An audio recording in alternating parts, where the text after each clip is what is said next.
Olá, tudo bem? Boa noite. Seja bem-vindo.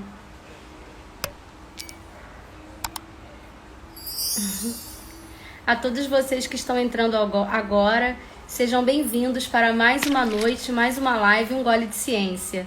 Hoje nós temos uma convidada, professora de Química, Marcela. Ela vai contar sobre a trajetória dela, tudo aquilo que ela estudou, por onde ela passou para hoje estar nessa área da docência, pesquisa. Ela tem uma página muito legal. Eu vou chamá-la, inclusive, por essa página. Ela ainda não está aqui, já já ela aparece. E antes disso, antes da nossa convidada entrar, eu preciso fazer a divulgação, como eu fiz na semana passada, de duas coisinhas. Primeiro é a nossa página do Inclusive Química no Instagram. Essa semana entraram 2 vídeos novos, então entra lá para ver essas entrevistas. A gente tem crescido. Ah, o Taylor entrou. E também a página Química Underline na Escola, um novo projeto que eu estou com parceria com o professor Mauro, do Colégio Pedro II, onde a gente se propõe a fazer diálogos de formação docente continuada. Então, essa semana já entraram algumas publicações novas. A ideia sempre é a gente encadear uma sequência de assuntos que começam na segunda-feira e culminam na sexta-feira ou no final de semana, sempre contando uma historinha, uma linha do tempo sobre alguma coisa na docência. Então, curtam lá a nossa página. Na semana passada, a gente só estava no Instagram, aqui no Instagram. Agora a gente também tá no Facebook e com uma semaninha a gente tá com quase 400 seguidores. Então, assim, muito obrigada por vocês já terem seguido a nossa página. Quem ainda não seguiu, vai lá, assim que terminar a live, um gole de... Química Underline na Escola. Hoje nós temos 2 lives, tá, gente? É o terceiro recado, já é quase me esquecendo. A gente vai ter essa live com a Marcela, meia hora para eu tomar uma água, descansar, e depois a gente volta com um casal de professores Tati e Gui, lá de Minas Gerais, lá de BH, que vão falar pra gente um pouquinho sobre a trajetória deles enquanto professores de Química, aqui nas redes sociais também, tá legal? Então, fiquem com a gente para segundo tempo aqui na live. Eu vou chamar a Marcela, vamos aguardar, tá conectando. Olha! Marcela! Tô nervosa, tô nervosa. Não fique. Tudo bem? Tudo bem, e você? Boa noite. Nem falei boa noite, Noite, né? A boa pessoa tá tão nervosa noite. que esquece. Boa noite. Obrigada de novo pelo convite. Eu que agradeço você ter aceito doar um pouquinho do seu tempo para as pessoas conhecerem a sua trajetória, conhecerem aquilo que você faz. Eu acho que é muito importante a gente falar de ciência e falar o que a gente faz nas nossas pesquisas, né? Então, eu te agradeço desde já.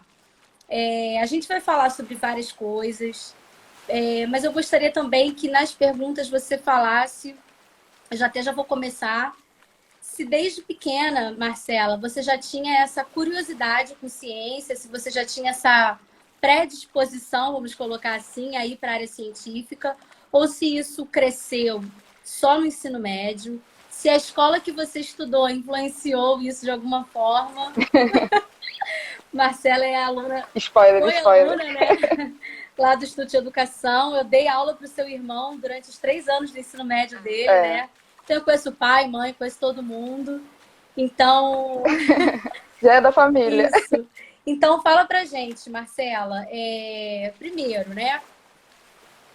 Se você era uma menina curiosa para essa área científica, desde pequenininha, quando surgiu isso, como foi? E aí você já embala dizendo o que você resolveu estudar no seu ensino superior e onde você estudou. Na verdade, assim, quando eu era criança, eu era bem das artes. Eu era muito de desenhar, sabe? Fazia, não é à toa que agora eu sou tatuado, fazia desenho com aquarela no corpo, sabe? Esse tipo de coisa. Mas o meu avô, ele tinha uma loja de concerto, que naquela época a TV era de tubo, né? Entregando a idade. Sim. Então tinha uma loja de concerto, então eu meio que fui criada nessa coisa de circuito. E aí, né, eu sempre fui de abrir brinquedo para ver se podia consertar, se conseguia mexer em alguma coisa, mas assim, com química eu só fui ter contato na escola mesmo, né? E aí é o papel do Exérgio na minha vida. E lá no Exérgio a gente tem laboratório, né, de ciências, de química e Lindo, de física, né? lindo E e de biologia. maravilhoso. Tem de todos. É. E aí, quando eu era. Tá. Não, eu tava falando do laboratório de ciências. Agora foi? Tá normal? Ou tá travando? Tá legal. Tá normal? Tá. E lá tinha um laboratório de ciências que, assim, não tinha nem água. Então, eu, ao mesmo tempo que eu queria fazer as coisas, não tinha muita autonomia, né? E a gente era muito demonstrativo por causa desse problema. O professor levava na garrafa d'água o Luiz Sérgio, que agora nem é mais professor, né, na parte administrativa. Olha. É, E era sofri onde o bastante com os laboratório de relatórios que ele ciências? passava. Era no último andar, assim, era tipo uma salinha, assim, bem suja. E Melhorou só muito. ele mexia naquele laboratório. É. E aí ali foi meu primeiro contato, mas assim, ainda não tinha nada despertado de profissão. E aí no nono ano a gente tem química e física, né? E eu tinha uma professora de ciências que ela era maravilhosa, a professora Carmelita. E eu queria muito ser ela, porque ela era muito chique, sabe? Ela explicava bem. E eu era, sabe, queria ser a Carmelita. E aí começou a ter aula de química e eu comecei a gostar muito. E aí eu tirei 10 na prova, né, me achando e tal. E eu lembro que a gente teve que comprar jaleco pro laboratório. E aí meu pai falou assim, você ia ficar tão bonitinha, você podia fazer química, né? Porque ficou todo besta que eu tirei 10 e tal. E aí isso ficou na minha cabeça. E aí no ensino médio eu tive aula de laboratório, né? Até o Jorge era o meu professor. E logo no primeiro experimento eu lembro que ninguém queria subir porque era com fita de magnésio. E aí ele falou que não podia olhar, né? Porque senão podia queimar a vista, não sei o que, fez aquele drama, né? Que o professor gosta. E aí eu fui a única que quis ir. E aí a partir daí acabou que virou meio que referência, sabe? Todo problema que tinha de química, né? Eu não sabia, os colegas não estavam entendendo, ou era algum experimento que a gente tinha que fazer e estava todo mundo perdido, eu meio que tomava frente. Eu comecei a ficar com isso na cabeça, só que no ensino médio eu fazia técnico de administração, porque lá no Exército tem essa possibilidade, né? Eu lembro que eu cheguei a tentar fazer o patologia clínica, que a FATEC oferecia, só que era em Marechal Hermes, a minha mãe falou, tá doida, vai ter que pegar trem, ônibus, não sei o quê. Aí fiquei no Exército mesmo. E aí eu fiquei, lembro que na época eu tinha ficado na dúvida se eu ia fazer química mesmo, se eu ia fazer industrial ou engenharia química. E aí eu lembro que eu conversava com os professores e tudo. E aí, ainda muito nessa dúvida, fiz o vestibular ainda em dúvida, tentando para todas as opções que tinham química. Só que quando eu acabei, eu fui fazer o estágio, né? Porque lá ele é obrigatório. E fui fazer estágio na Petrobras. E o meu chefe era engenheiro químico. Só que a gente trabalhava numa gerência de postos. E aí, eu falando, né, de vestibular, ele falou assim para mim, você vai fazer engenharia química mesmo? Vai acabar que nem eu. Assim, ele era rico, né? Então isso era bom. Só que eu não queria, né, fazer aquele trabalho. Então, aí eu comecei a meio que deixar a engenharia química de lado. E aí nessa veio, né, eu fazia estágio, pagava o meu pré-vestibular e tal, e fui. Na época eu fiz no QI e tinha uma zeia, e conversando com ele, ele me incentivou a tentar até a licenciatura, e foi o que eu entrei direto para química licenciatura, ainda meio na dúvida se eu ia mudar para industrial, porque no começo eu queria mexer com tinta, queria mexer com cosméticos, esse tipo de... achava que a indústria era, né, a Disney. Aí a realidade, né, a gente encara na faculdade. e acabei indo. E aí, falando um pouco da formação, na época, assim, quando eu ainda estava nessa de decisão, conversando, né? Porque a gente fica com dúvida e tem muita opção. Na época eu era boa também. Na verdade, eu sempre fui aquele tipo de CDF, né? Era boa em todas as matérias, então eu queria também, gostava de história, arquitetura, mas aí a ciência meio que me pegou. E aí, quando eu decidi, todo mundo me falava que a UF era muito boa nessa área de química. E aí eu acabei ficando na cabeça. Outro dia eu achei um papel que eu anotei na época do vestibular, falando que eu ia fazer química na UF. E foi o que aconteceu. E aí eu fiz, passei para a licenciatura. Tinha um pouco de receio, até estava vendo as outras lives, o pessoal geralmente fala isso, né? Que entra um pouco com pé atrás. Medo da licenciatura e tudo, achando que não é muito isso, né? E meu pai é professor, e eu meio que via, né, que tinha que trabalhar em mais de uma escola. Eu acho que travou de novo. Para mim você tá ok. Tá ok? Sim. Tá.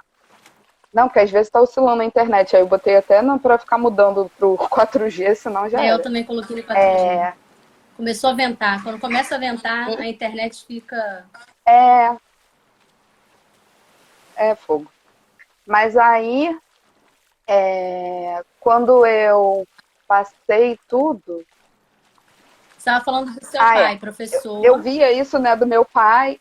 Meu pai é professor até de educação especial, ele dá aula para surdo, e lá no Instituto Nacional de Surdos. E aí via, né, o perrengue que era um pouco, ele ainda dava aula em Caxias, e ficava meio assim, né, mais da questão financeira mesmo, né, porque a gente já fala, vai fazer uma faculdade difícil, ainda depois não vai ser bem remunerado, é meio fogo, né?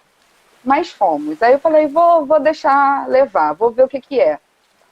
E aí eu fiz o primeiro semestre, teve logo uma greve.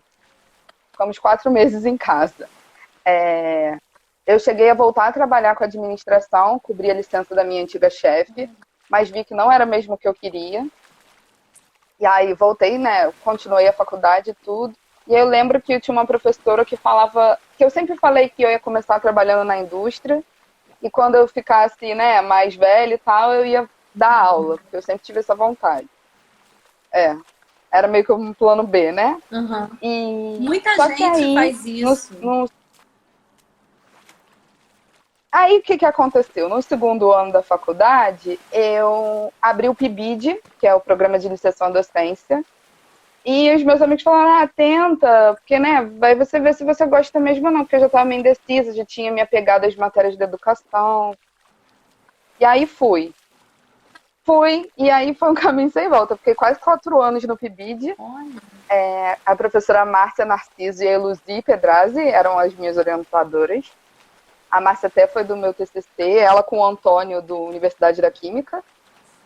E aí comecei, assim, já logo de cara a gente já começou fazendo jogo, e foi meio que paixão, né? A gente entra na sala de aula e aí já era.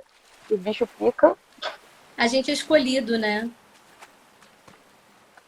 Eu acho que é um pouco... Quando você começa a ver, porque foi muito... uma série de coisas, assim, eu entrei numa escola que do projeto era a escola que mais tinha uma necessidade, assim, que os alunos mais tinham dificuldade, era uma escola que parecia um pouco uma prisão, era cheia de grade. Marcela travou de novo, puxa vida. Né, tinha um pouco de desconfiança, a professora não era muito próxima, e no final do ano foi muito engraçado, porque eu acompanhava primeiro, segundo, terceiro. O terceiro ano, quando teve a formatura, a professora que eles não gostavam virou homenageada deles. E porque essa relação acabou a gente criando um vínculo e meio que, né, a gente aprendeu muito com ela, eu aprendi muito, mas ao mesmo tempo a gente também trouxe um pouco disso, que é até essa coisa da gente humanizar essa relação do aluno-professor, né, que não é já foi em época que era uma coisa que você estava impondo ali, naquela situação de poder, e você detentor do conhecimento e o aluno está ali passivo, né?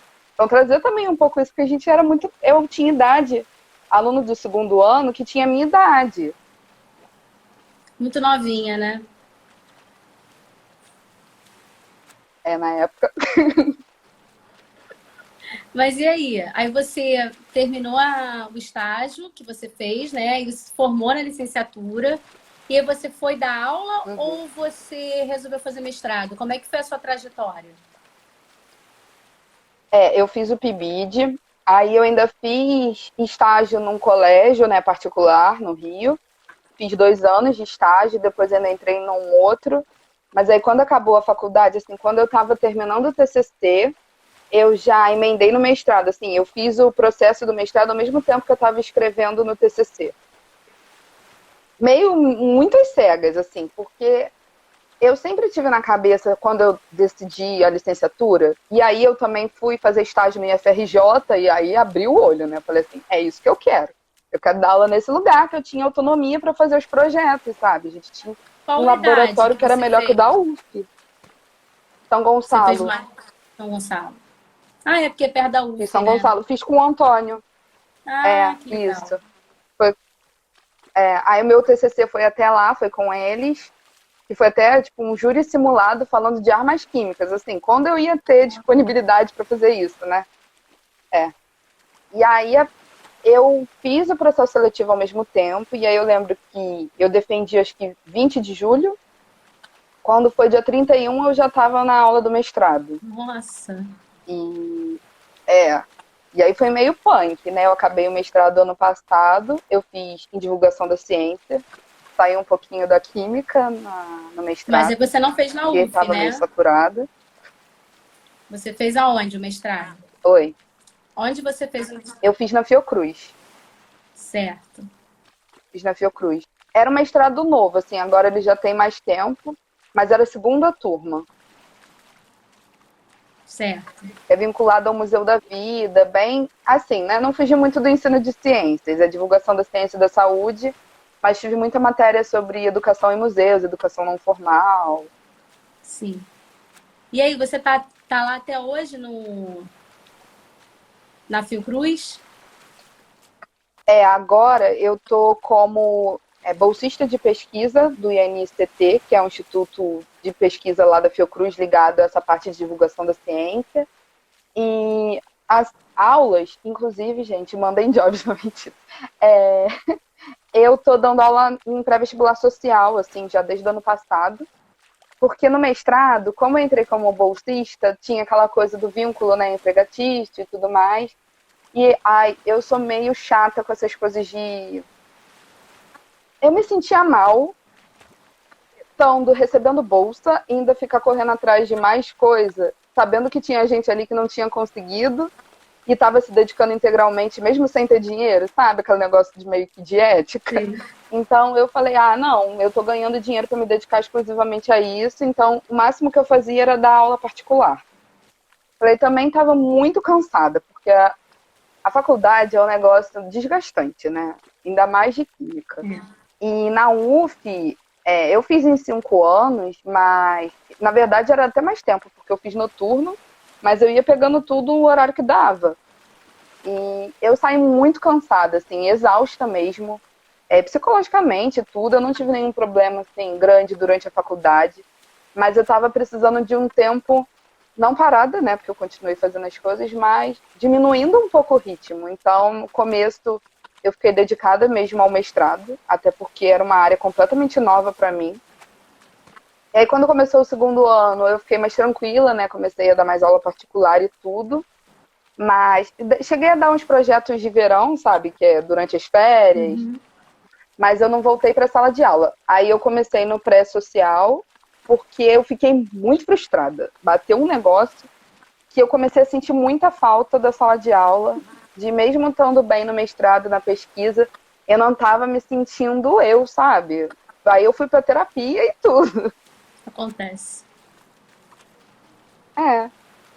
Aí agora eu tô levando a pesquisa com o projeto voluntário. A gente está tendo aula remota, né? Eu dou aula online para eles.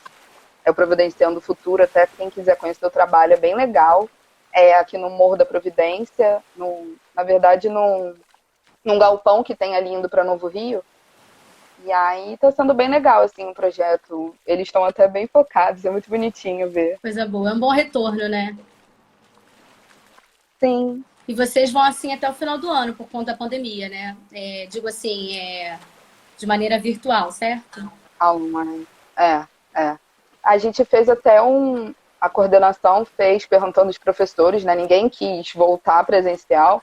E os alunos também não querem. O que eles estão vendo é se conseguem. Como tem essa questão da internet, né? A gente chegou a fazer vaquinha para eles terem um acesso mensal, pelo menos, de botar a sala do pré disponível com internet e ficar transmitindo as aulas ali. Tipo, as aulas são sábado, então sábado ser tipo vários aulões para quem quiser ir dos alunos e os professores ficarem de casa. Uhum. Eu acho que nesse momento é o mais seguro, né? Porque a gente tem que pensar no deslocamento também, né? Muitos alunos e professores pegam transporte público, né? Então acaba que é uma Sim. exposição, tem que pensar direitinho como. Eu tenho lido muita coisa, visto muita coisa, debates. Ontem eu vi na rádio, na Band, um debate sobre esse retorno, né? E tudo se fala em começar pelo terceiro ano, porque é o pessoal que vai fazer o vestibular. Uhum. Então seria ideal começar, né, de quem vai se submeter à prova do Enem, que ficou em janeiro, né? A UERJ, que já vai ser em fevereiro. E, enfim, não é o mundo ideal, mas a gente ainda está se adaptando até vir essa vacina. Eu ainda acredito que o modelo híbrido Exatamente. vai permanecer por um tempinho, sabe? A gente não Por vai, um tempo, eu também não vai se acho. livrar disso nem tão cedo. Bom, uma pessoa escreveu aqui que ela se identificou muito com o seu depoimento, né? A Larissa Underline Rocha KP. Ela falou que também se identificou porque ela entrou na graduação dela com o pé atrás e hoje ela falou que não larga mais a licenciatura. Tá vendo, gente? É um caminho sem Isso volta. acontece com muita gente. Assim, o meu caso, vou te falar, eu não entrei pela licenciatura. Eu entrei no fundão em Química com atribuições tecnológicas. E aí, não, a licenciatura era só à noite. Então eu falei, caramba, um curso Uhum. integral, eu vou ficar durante o dia, né? Fiquei manhã e tarde, que foi o curso que eu passei. Quando foi lá para o sexto período, a gente podia puxar matérias eletivas. Aí eu comecei a puxar matérias da Uhum. licenciatura como eletiva. E aí fui puxando, puxando. Eu ficava literalmente de 7 da manhã às 10 da noite no fundão. Porque Meu Deus. É. manhã e tarde eu estava na graduação do bacharel, né? No Químico com atribuições Uhum. tecnológicas.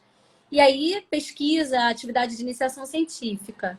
Quando chegava à noite, ali 6 horas, eu lanchava e subia para a aula de licenciatura. E ficava até às 10. Eu fazia isso 2 a 3 vezes por semana.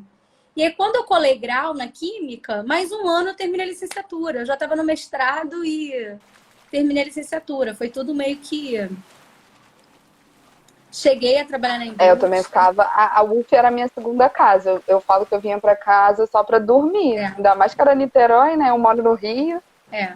Não era punk também. É E a brabo, né? faculdade, assim, não sei lá no FRJ, mas na UF, o horário não é nem um pouco pensado no que é melhor para o aluno. Assim, é o horário que tem e vocês que se virem. Eu estendi um pouco o prazo da minha graduação. Eu ia formar em 2016.2, terminei em 2017.1. Porque mesmo eu sendo provável formando, eles botaram as duas matérias que eram as últimas, né, no cronograma da faculdade no mesmo horário, assim, na verdade, com 1 hora, né, porque uma era 2 vezes na semana e uma era uma só. Só que aí comiam o horário de uma, então não batia no conexão e aí não vai. É brabo. Não tem outra alternativa. E aí eu tive que fazer o último período com 2 matérias. Caramba. É pesado, né? O que eu fazia, Tem que ter vontade. para preencher esses buracos de tempos livres era iniciação científica. Então eu sempre trabalhei com síntese orgânica, síntese demanda tempo mesmo. Aí eu tinha aula tipo até às Uhum. 10, a outra só 3 horas da tarde. Eu não ia voltar para casa. Então eu ia para o laboratório, É. ficava lá, almoçava. Quando era 3 horas eu ia para outra aula. Acabava que, enfim, eu estava envolvida em alguma atividade, né? De alguma forma dentro da universidade. Bom, você já falou da sua Sim. graduação, já falou do seu mestrado. A sua linha de pesquisa no mestrado foi em ensino de ciência, foi em divulgação científica? Qual foi a sua linha? Foi estudos de mídia, olha só. A Conta pra pessoa gente. bem louca. Então, vou contar mais ou menos como é que foi do começo. Quando eu estava nessa loucura de escrever pré-projeto, né, para o mestrado, eu ainda estava escrevendo meu TCC, e aí o que aconteceu foi que eu tinha uma ideia para o TCC que não rolou, porque eu queria fazer essa questão da ética científica, desenvolvimento científico-tecnológico, e eu queria falar, porque na época estava rolando a pílula do câncer, a fosfetanolamina sintética. Você lembra do caso? E aí estava Sim, rolando lembro. Foi isso, assim, já tinha 2015, passado um né? pouco. Aí ficou até uns 2016, 2017, que foi nessa. Na verdade, quando eu pensei era 2016, ainda estava bem na época da lei, impeachment e tudo mais. E aí, só que a Márcia, minha orientadora, falou assim: eu acho que não vai ficar legal a gente fazer um julgamento do químico em si, né? Vai ficar meio ruim isso. Aí a gente, tá, e aí acabou mudando um pouco. E aí, mas eu fiquei com esse negócio, porque na época, isso ficou muito na minha cabeça de tudo que aconteceu. Porque eu ficava assim, gente, como uma pessoa, um químico, doutor em química pela USP, trabalha na USP, assim, já era um cientista de renome na área dele, lá que era polímeros, tem isso de fazer um medicamento, né? Nem é um medicamento porque não tem aprovação, mas distribuir para as pessoas, assim, sem ter uma bula, nada, sem saber a quantidade, sem ter teste.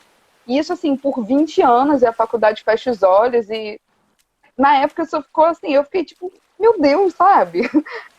E eu queria muito entender. E aí o meu projeto era, na verdade, né, porque a gente entra em megalomaníaco, achando que vai dar conta de tudo. Era estudar todos os negócios, todo quanto é mídia. E aí eu fui situada, porque eu não sabia. E aí o projeto do mestrado foi o estudo da cobertura da televisão sobre esse caso. Então eu estudei a Globo, Record e SBT. E aí, né, a pessoa da química para isso, mas rolou. Eu assisti 62 vídeos de 37 programas. 17 não. 14 programas diferentes. E aí fiz essa análise, né, que é uma análise mais conteúdo, de ver realmente quais eram os discursos, quem eles chamavam para falar, as imagens dos cientistas que mostrava. E aí eu sempre fiquei com isso, porque eu acho que é um assunto que dá para levar muito para a sala de aula. Eu cheguei a apresentar ano passado na SPQ, falando da SPQ Rio, né?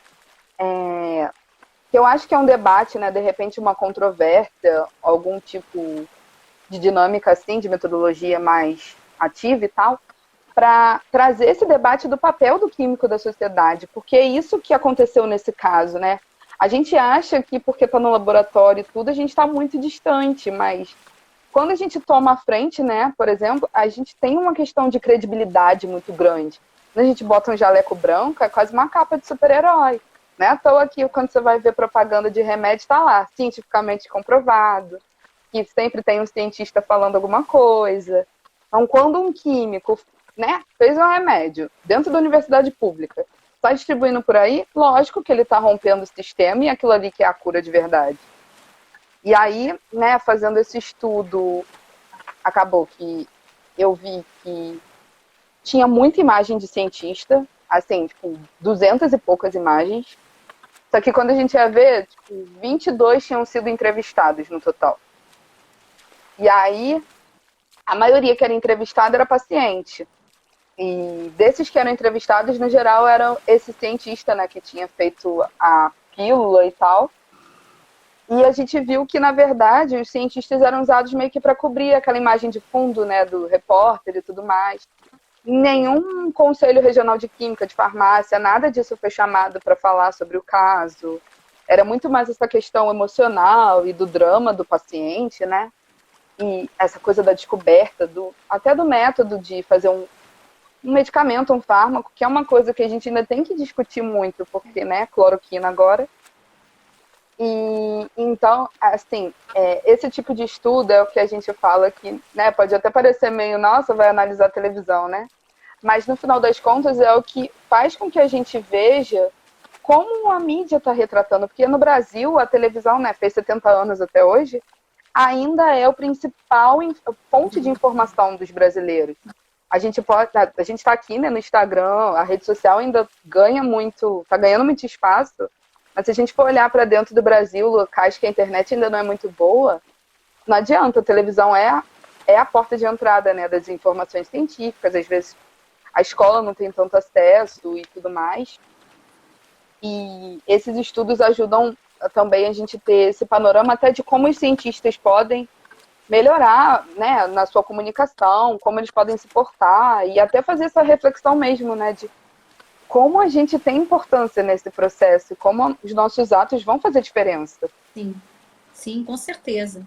É muito importante a gente ter bem claro quem nós somos na sociedade, o nosso papel que você falou, né, do jaleco. Quando você quer falar que o negócio tem credibilidade, você escreve que foi cientificamente comprovado. E para você ter algo cientificamente comprovado, precisa de pesquisa, precisa de muita gente por trás, né, para entender aquilo ali.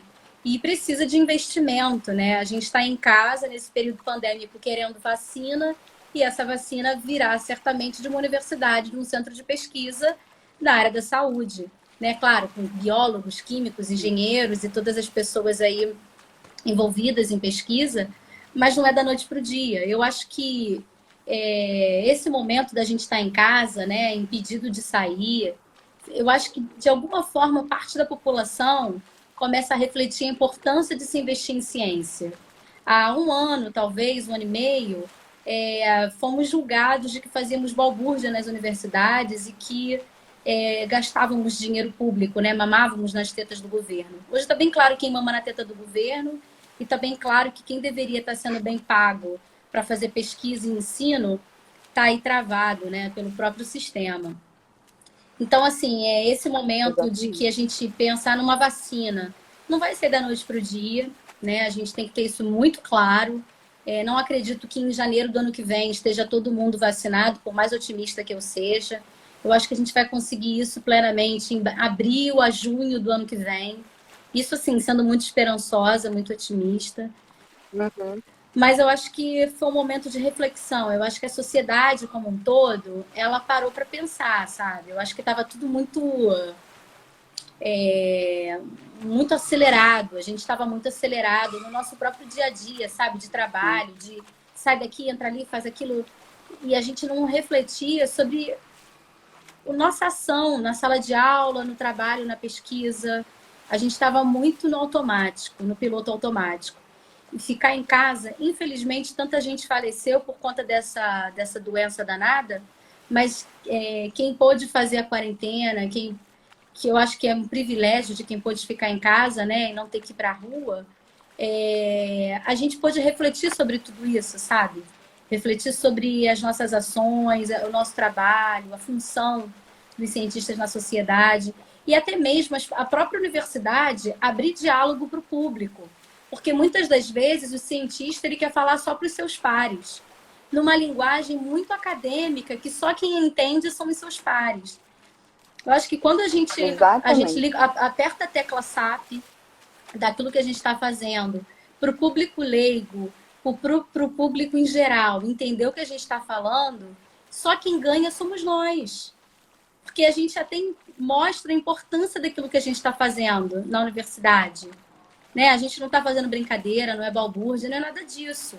Só que acho que precisa a gente ter um pouquinho mais de clareza de querer se fazer entendido pelo público leigo, do modo geral. Essa é a minha percepção, sabe? Essa é a minha visão. Já estive trocando ideias com vários professores na universidade, lá no FRJ, e assim, vários professores colegas falam isso, né? Esse momento, assim, com as redes sociais, os próprios professores estão fazendo páginas dos seus grupos de pesquisa. Quantas páginas você não conhece? Eu tô vendo também esse movimento, verdade. Não é? Não, e é muito bom, assim, eu lembro que uns 2 anos atrás, eu fui dar um mini curso na semana acadêmica lá da UF, até com a professora Márcia, sobre mulheres na ciência. Eu lembro que eu estava no intervalo do mini curso e eles botaram, assim, uns pôsteres, uns banners, né? No corredor para falar dos laboratórios, para chamar os alunos para a iniciação científica e tudo. E aí eu fiquei lendo, assim, de curiosidade, né, para passar o tempo. Monique, eu não entendi nada. E assim, já formada. Eu li, eu fiquei assim, gente, mas o que quer dizer? sabe, uma linguagem que só quem era daquele laboratório conseguia entender.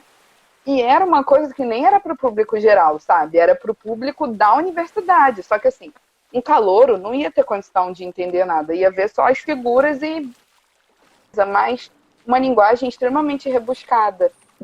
E eu acho que também ter esse tempo, assim, até de estar em casa, e ainda tem uma questão, porque a gente fica muito na rua, né? Até quem trabalha em laboratório fica direto, praticamente, né? Chega em casa de noite. Esse convívio familiar de volta também serve um pouco para a gente resgatar essa coisa de tentar falar numa linguagem mais acessível. Porque às vezes eu estou em casa, né, e eu vou ter uma reunião, aí minha avó pergunta, mas a pesquisa é sobre o que mesmo? E aí eu tenho que explicar. E aí eu explico, né, de uma forma que ela entenda. E assim, era o tipo de conversa que a gente não tinha, né? No máximo eu reclamava de alguma coisa e contava. Tem até uma pesquisa que saiu, assim, que eu lembro que eu fui meio que na estreia, né? Que era meio que um livro que eles tinham feito, que era a percepção dos brasileiros sobre a ciência. E aí um dos pesquisadores falou assim, a gente ligou, não sei o quê, e a senhora falou que não conhecia nenhum cientista e nem falava sobre ciência em casa. Só que quem passou o contato da pessoa era um físico, que era a mãe dele, e ela falou que não conhecia nenhum cientista, e ele era físico, né, experimental e tudo. Disse que um dia antes ela tinha perguntado para ele sobre laser, e a pessoa nem associou que, né, aquela pessoa que está ali na tua família é um cientista. Às vezes a gente perde um pouco isso, né, até de não se reconhecer. Mas isso acontece muito no nosso país, porque o estudante de pós-graduação, a Luísa falou isso na live da semana passada, ele não é visto como uma profissão, ele é só mais um estudante. Sim. Então, a gente está perdendo muita gente que está indo para fora fazer pesquisa, porque lá tem laboratório, tem investimento, tem grana, tem verba, tem interesse. Então, a gente perde mentes brilhantes brasileiras que vão embora, quem tem oportunidade, porque lá elas têm possibilidade de trabalhar, né? Eu me lembro de um professor falando que foi estudar em Barcelona, em síntese, ele falou que não lavava a vidraria. Ele falou que tinha zilhões de balões e que a política do laboratório era, se você perder tempo lavando vidraria, você está perdendo tempo botando mais reações, né? Analisando espectros, lendo revisão bibliográfica. Então, assim, deixa isso sujo. E ele dizia que depois de, sei lá, deixava aquilo de molho, alguém vinha, lavava. Mas o pesquisador, ele não lavava a vidraria, porque não precisava. Então, assim, a gente aqui às vezes acaba sendo visto como mão de obra, como... Enfim, a gente é assessor, orientador, ou os alunos de iniciação científica. Então, é meio assim, a própria visão do pós-graduando no Brasil tem que ser revista, tem que ser pensada, por não ser vista como uma profissão. Bom, problemas estruturais, né? Bom, você então falou aí das mulheres na ciência, e eu gostaria agora, já que você está falando pela página Aquela Cientista, gostaria que você falasse como que foi a ideia de fazer a página, quanto tempo ela existe, e qual foi a inspiração para trabalhar e a importância de falar sobre as mulheres na ciência. Isso foi meio que no final do mestrado. No 2018, por aí, eu fiz uma oficina, junto com uma colega minha do mestrado, a Tainara, sobre mulheres na ciência. Foi aí que tudo começou, na verdade. A gente vinha nessa coisa de... A gente tinha feito um trabalho fazendo um pouco das mulheres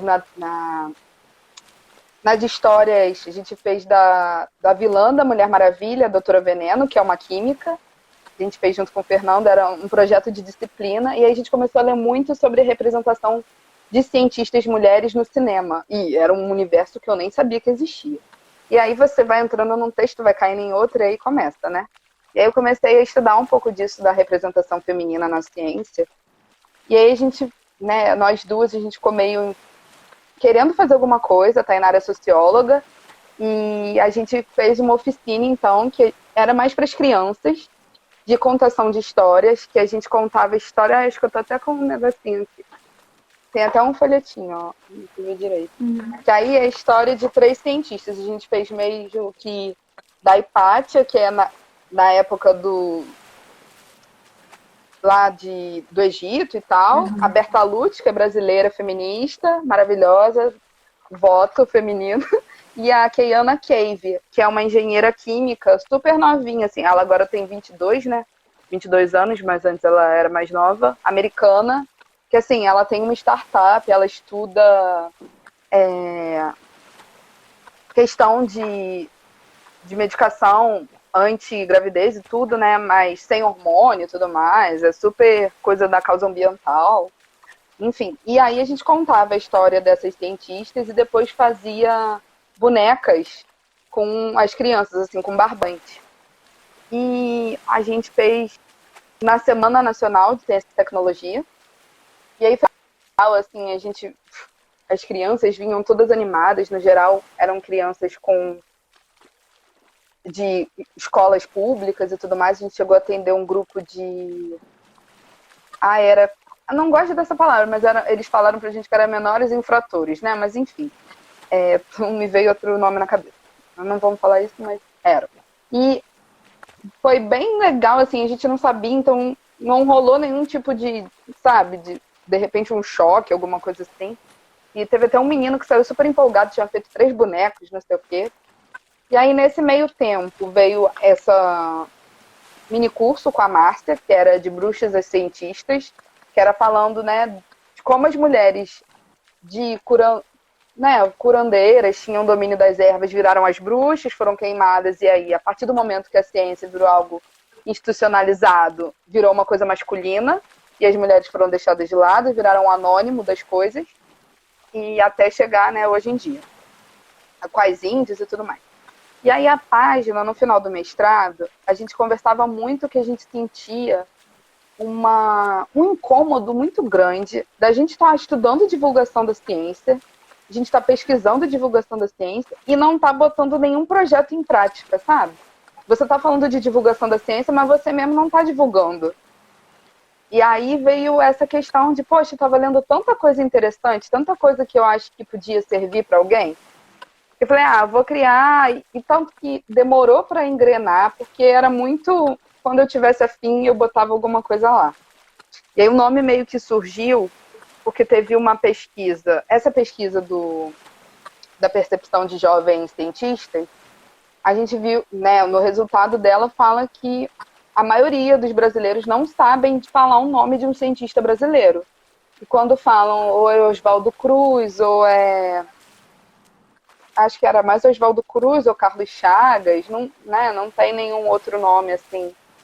E aí eu fiquei um pouco naquela da gente sempre se referir a, geralmente, né, aquela lá que é cientista, né? A gente não dá nome às pessoas e fica muito nessa. E a ideia era meio no começo começar a trazer essas reflexões um pouco maiores do papel da ciência na sociedade, porque o que eu vejo muitas vezes em páginas de divulgação da ciência até não que seja a intenção, mas acaba caindo naquela onda da ciência meio que salvacionista, da gente, nessa tentativa de mostrar que a ciência importa na sociedade, a gente acaba esquecendo que nem sempre é benefício, e é para você, né, levar aquilo em conta, acreditar na ciência, mas não é porque é um cientista que está falando que é tudo certo, que existe um método, que não é porque publicou numa revista que aquela revista é válida, né? Que tem todo um processo.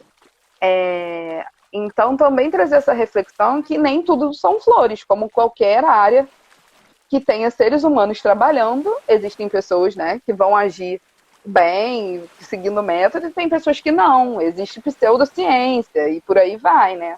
Não é a gente, né, achar que é tudo lindo e que a ciência é maravilhosa, só traz benefício. Eu costumo dizer que a ciência ela não é neutra. Não, nem um Né? pouco. Ninguém é neutro, né? Já começa por aí. Só como... Nem a água direito o pH é 7 certinho, então...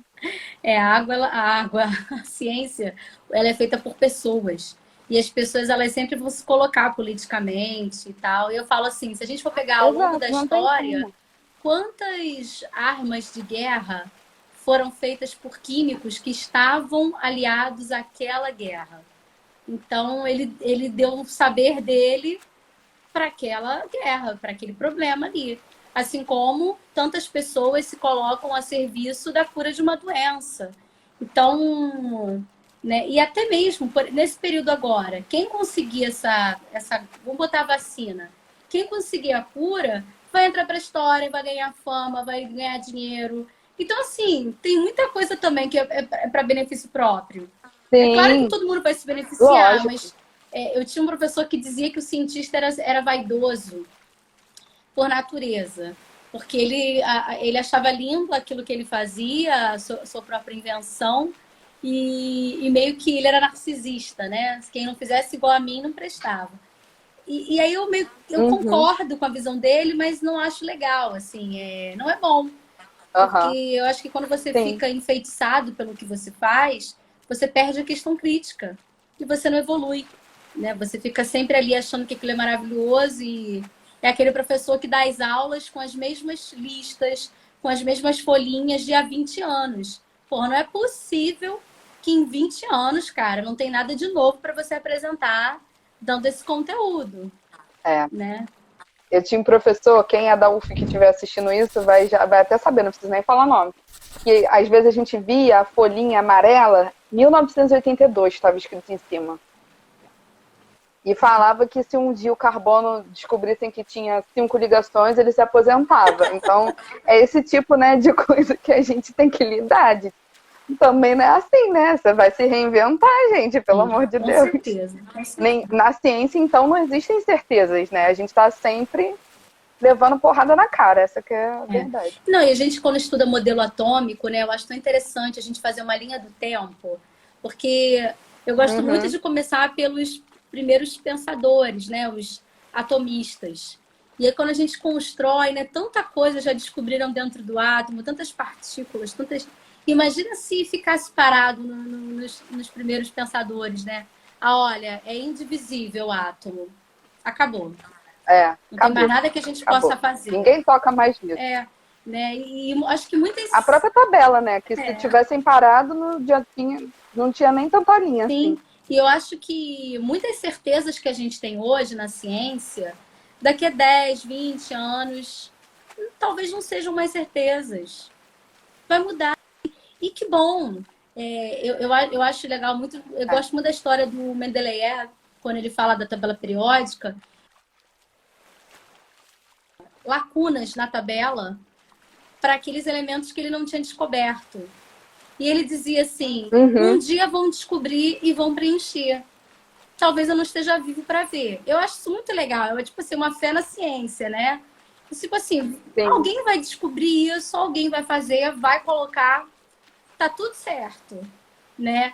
E eu acho que é um pouco isso. É até um exercício de humildade, né? De saber que ele não que ele podia dizer que era aquilo e pronto, acabou. E aí ia ser até pior, né? Porque iam descobrir outras coisas e ia tudo por lá abaixo, ele não ia ter nem o nome dele lá. Sim, com certeza. E eu acho que é um pouco disso, né? A gente vê que, como você falou, nós não somos super-heróis por usarmos jalecos brancos. Fazemos parte de uma área um pouco crespa, em termos espinhosas, porque tem muitas coisas difíceis e a gente não sabe tudo de todas as áreas, né? A gente sabe alguma coisa, né? Ninguém sabe tudo, eu costumo falar isso para os meus alunos. Quem acha que sabe tudo, coitado, não sabe de nada.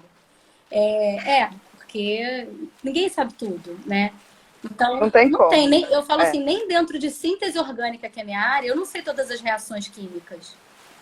Não sei. Se você pega o Clayden, que é aquele livro de síntese orgânica gigante, que parece uma bíblia, ali tem reações que eu nunca fiz na vida. Nunca trabalhei. A gente não é robô, para saber, né? Tem coisa... Não adianta a gente querer dar conta, não dá. E assim, trabalhando nas redes sociais, hoje com a página, aquela cientista, quais foram as surpresas que você teve ao longo desse tempo? Coisas que você leu e publicou que a faculdade não te ensinou, porque a gente aprende muito pós-formado, né? A gente, enquanto professor, continua na nossa formação docente. O que você se surpreendeu assim para gerar de conteúdo para a página? eu acho que muito, né, que a faculdade não ensina tanto, essa parte de você procurar referência e tudo mais. Eu fui ter mais no mestrado e tudo, de saber se informar, né, direito, onde você vai pesquisar. Porque, né, eu fiz um curso no mestrado que era uma professora que veio até da França, que aí eu li um negócio que eu fiquei assim, gente, eu faço isso, que era um trabalho sobre confiança no Google. Que no geral a gente tende a ficar na primeira página, né? E eu sempre fiquei na primeira, na segunda. E aí tava vendo justamente isso, que as pessoas não vão, parece que o que tem depois dos outros O's, né? A gente vai esquecendo, acha que não vale, né? Só tá nas duas primeiras. Mas enfim, o que eu vejo, assim, que toda vez que alguma coisa que, ligada a essa questão da mulher na ciência, o post que eu fiz sobre a novela Totalmente Demais teve uma repercussão que eu não imaginava, assim, porque eu já tinha notado, estava tendo um post-it aqui no meu quadro, mas eu sempre ficava, eu não vou falar isso, né, pô, da novela, não sei o quê. Ia fazer só um stories, alguma coisa assim. Eu falei, um dia eu comecei a ler O Mito da Beleza, da Naomi Wolf, e me veio o link que estava faltando. Encaixou, sabe? E aí, quando eu fiz falando dessa questão, né, a gente tá aqui maquiadas, belíssimas, e no geral não é essa imagem, né? Se você for, toda roda que eu chego e que eu falo a profissão é aquele, nossa, mas, né, eu já recebi, achei que você era arquiteta, achei que era não sei o quê. Até a questão de vem logo aquele, muito inteligente, nossa, mas não sei o quê, desperdiçou inteligência, esse tipo de coisa, né? E aí teve uma identificação muito grande, sabe, de muitas mulheres virem falar que tiveram até questão de assédio ou de não serem valorizadas, de orientador, de chefe, achar que elas não eram inteligentes ou por serem bonitas ou por serem vaidosas. Tiveram algumas meninas que vieram falar que às vezes tinham vergonha de se arrumar para ir trabalhar porque tinham medo ou de serem assediadas ou de não serem levadas a sério, porque ainda tem isso. E eu lembro que na faculdade, né, tinha uma ou outra que se arrumava mais, todo mundo já falava assim, e ela veio achando que é shopping. E, poxa, né, eu tava lá de rímel, eu já fiquei assim, nossa, ninguém nem tá reparando então, né, porque a outra não pode ser, botou uma blusinha, né, mais bonitinha, não, porque tem que ir esculhambada, de chinelo, roupa de ficar em casa, assim, não que não possa, né, lógico que pode, mas a gente acaba ficando nessa de não ser a gente mesma com medo do julgamento. E até quando eu faço algum post em questões mais, a gente sabe que acontecem, tanto essa questão feminina quanto a questão do racismo, né? Agora teve os posts do Pantera Negra, também teve muita gente vindo falar e tudo. Eu acho que a gente sente um pouco falta também, né, de pensar um pouco e de... Acho que todo mundo vai sentindo um pouco essas coisas da ciência, muitas vezes muitas vezes não, né? Tem esse estereótipo do cara branco, mais velho e tudo mais, e da gente falar um pouco, fugir um pouco disso, e quando a gente levanta isso, a gente vai vendo tantas outras pessoas que vão se incomodando, né? E acaba meio que virando uma rede, até da gente se perguntar o nosso papel, né? Porque eu acho que quando a gente está fazendo essa divulgação, e no começo a ideia era um pouco de falar para o público geral. Só que aí eu comecei a perceber que quando a gente está no Instagram falando de ciência e tudo mais, quem vai procurar é quem já gosta de ciência. Com certeza. Ninguém que está ali vendo uma blogueira fazendo recebidos vai seguir aquela cientista por hobby. Não vai. Mesmo achando, de repente, interessante.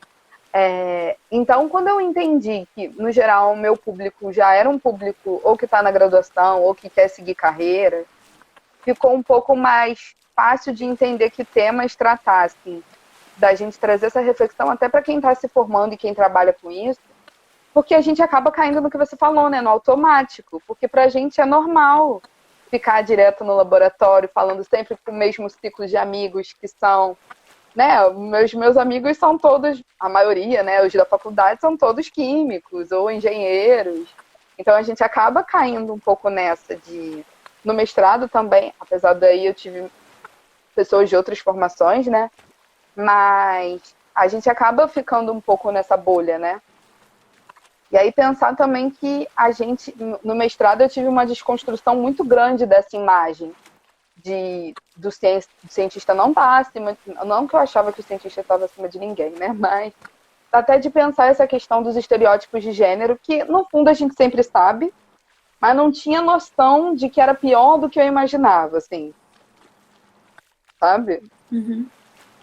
Bom, isso é tipo um polo de acolhimento, sabe? Para que as pessoas percebam que elas não estão sozinhas. É uma segurando a mão da outra mesmo, aquela coisa bem clichêzona, mas é por aí. E mostrar que Mas é um clichê que é isso aí mesmo. é isso aí. Até porque você falou assim, a gente é julgada por quando a gente se arruma ou não. Mas ninguém julga assim um homem. É o corpo da mulher que está sendo sempre julgado. Se ela quer ter filho cedo, se ela não quer ter filho, se ela toma anticoncepcional, se ela não toma, se ela vai para ciência, se ela vai para medicina, se ela vai para arte, não interessa. É a mulher na sociedade que sempre está sendo julgada, né? Basta você ser um pouco diferente. E né, eu não tô falando coisa demais, não. Num grupo, como você falou, começar a vir mais arrumada. Pronto. Já vai perder a credibilidade, já não é inteligente, porque é bonita, né? Então, assim, eu ouvi isso uma vez. Você tem que escolher. Eu ouvi isso em meio de trabalho, né? A mulher ou é inteligente ou é bonita. Os dois não dá. Você tem que escolher, né? Então, é complicado, né? Então, acho que a nossa geração de mulheres mais jovens, assim, na sociedade, falando de ciência, é meio que para chamar as novas meninas que estão aí vindo, né? E dar um alerta. Bom, a gente está em 1 minutinho, o Instagram já vai nos cortar. Faz um sorriso para a gente tirar uma foto. Chega para esse lado de cá. Chega. Isso. Pra cá, pra cá. Tá ótimo. Mesmo lado. Ótimo.